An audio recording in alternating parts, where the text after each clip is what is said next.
I know. All right.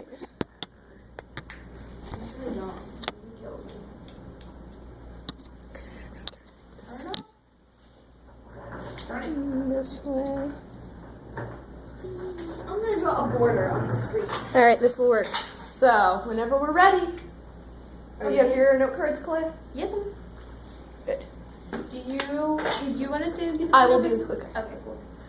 I can stand on the end over here. I think we can make a separate Jeopardy video. What do you guys think? Yeah. Yeah. How are you? I think we might ask some people to come in and play. Oh, cool. Okay. We could just be like, this is our Jeopardy game, and then just like not do anything with it. I don't know, like everything. I think maybe if we said class actually. Yeah, maybe if we asked him if we could put a separate link. If he could put a separate link for us, and like I could remake the PowerPoint, just delete all the slides before and say, here, play the Jeopardy game and test your knowledge.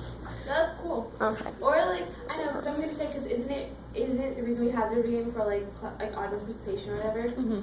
And it's like, what happens if you have an audience? Like, right. We could just put 2 links in, yeah. We could do like presentation, with like the little like colon, and then have like the thing, and then do like Jeopardy game, and then like that's good. And have like a link to the presentation. All right, you ready? Us two over here. Yeah. All right, I'm gonna hit start.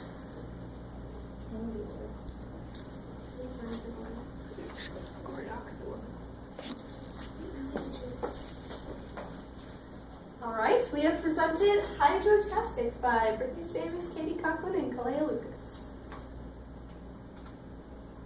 What is hydropower? Hydropower is when kinetic energy from moving water turns into mechanical energy, turning a turbine, and creating electric energy that we can use today. History. Alright, the history of hydropower. Well, hydropower has been used in the United States since the late 1800s, and it was used by the ancient Greeks in Imperial China and in Rome. They used it through aqueducts. In 1882, the first plant in the U.S. was in Appleton, Wisconsin. And in 1920, turbines had a 25% capacity in the United States, and by 1980, that percent tripled.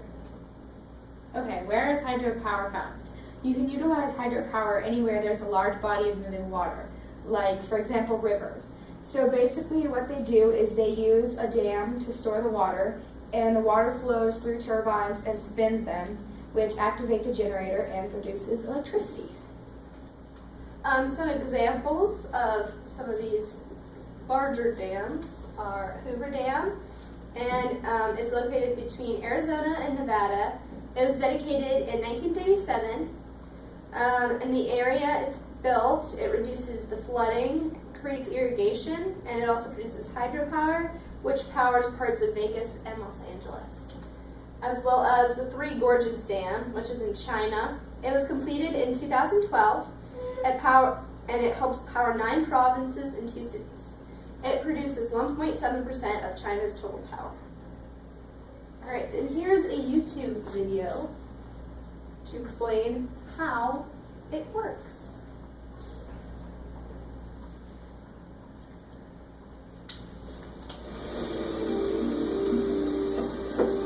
$170,000 cubic meters of water flow past here every minute at almost 60 kilometers per hour. That's enough water to fill about 100,000 Olympic swimming pools every day. Standing here, you can actually feel the power of the water. Harnessing that power is what hydroelectric stations have been designed to do for over 100 years in Ontario. In essence, they are factories that convert the energy of falling water into the flow of electrons, or what is commonly called electricity, the electricity that powers the province. Most hydroelectric stations use either water diverted around the natural drop of a river, such as a waterfall or rapids, or a dam is built across a river to raise the water level and provide the drop needed to create a driving force. Water at the higher level is collected in the forebay. It flows through the plant intake into a pipe called a penstock, which carries it down to a turbine water wheel at the lower water level. The water pressure increases as it flows down the penstock. It is this pressure and flow that drives the turbine that is connected to the generator. Inside the generator is the rotor that is spun by the turbine. Large electromagnets are attached to the rotor located within coils of copper wire called a stator. As the generator rotor spins the magnets, a flow of electrons is created in the coils of the stator. This produces electricity that can be stepped up in voltage through the station transformers and sent across transmission lines. The falling water, having served its purpose, exits the generating station to the tail race, where it rejoins the main stream of the river to continue the cycle of creating clean, renewable energy for Ontario.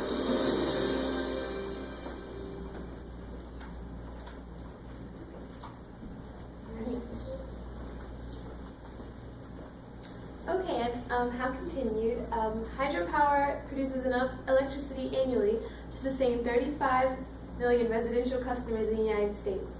It also accounts for 90% of energy from renewable resources. Okay, so pros for hydropower include it's clean because it's water. It's used locally in the United States. It doesn't hurt the environment. It's renewable and it's available now. And the cons are that it causes fish to have to find new migration patterns, and it can cause drought, and that's not good because it's water. All right, how hydropower affects the economy.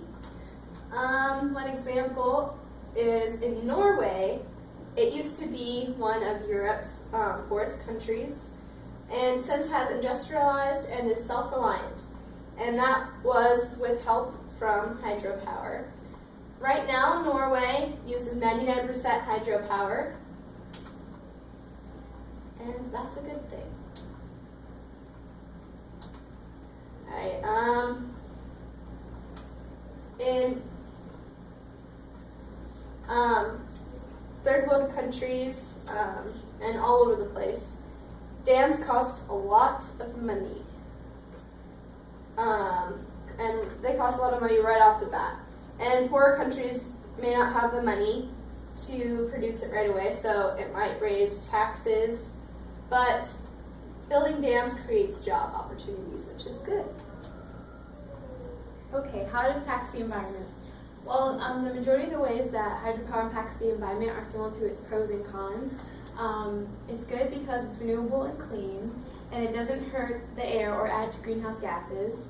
However, it negatively impacts the environment because it damages the habitats and causes animals to find new migration patterns. Okay, laws. The main laws involve owners of the hydro plants like renewing their licenses. So basically what they have to do is they have to look at the impact that the plant has on the environment and work with the public to minimize their carbon footprint and try to get rid of all the negative impacts it could have on the environment. How it affects socially. Smaller countries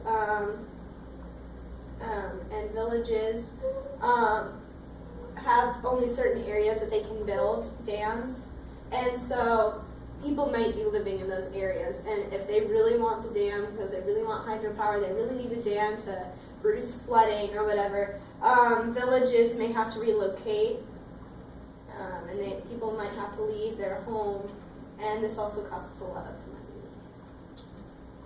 Okay, how are you impacted?